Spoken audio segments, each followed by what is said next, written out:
commencé donc, lundi dernier avec l'inauguration de l'exposition à Féol, une exposition qui retrace finalement tout le parcours de Georges Clemenceau dans sa globalité, donc de ses débuts en politique jusqu'au père de la Victoire et au lendemain d'ailleurs de sa vie politique.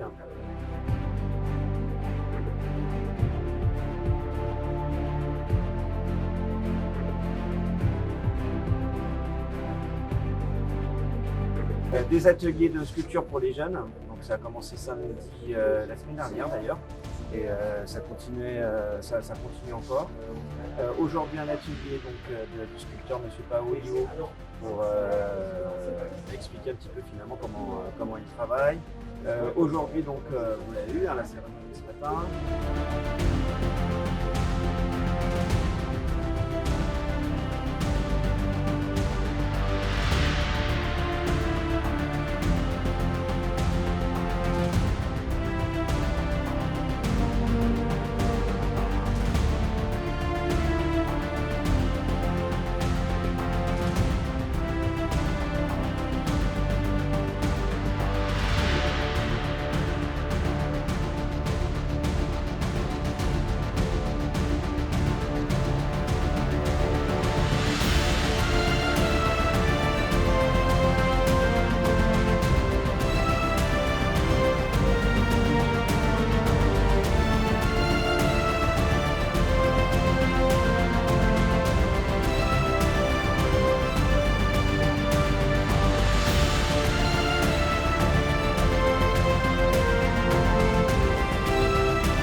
Paris pour ouvrir un petit peu les horizons finalement, pas se concentrer uniquement sur la Première Guerre, mais voir finalement ce qui s'est passé derrière le traité de Versailles et ses conséquences. Mais c'était un patriote, il voulait que la France, d'abord il voulait des réparations, mais il voulait aussi que la France soit garantie dans son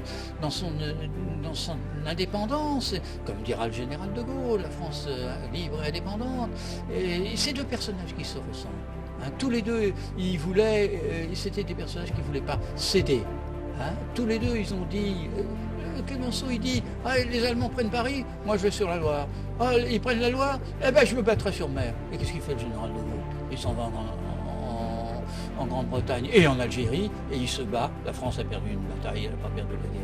Demain, cette marche qui va avoir lieu entre Saint-Hermine et Airhort, symboliquement ce trait d'union. Et puis je tiens aussi à souligner tout le travail vraiment important, bien sûr de tous les bénévoles. Je ferai un petit clin d'œil à deux, d'abord au Conseil des Sages, par rapport au parcours historique Clemenceau, donc dont les deux premières étapes ont été mises en place, une devant le monument Clemenceau, une au niveau de la gare routière. Il travaille aussi d'histoire et patrimoine qui a préparé l'exposition dont je parlais tout à l'heure à Féol, et Laurent Gauthier qui a travaillé sur la réédition de l'ouvrage de M.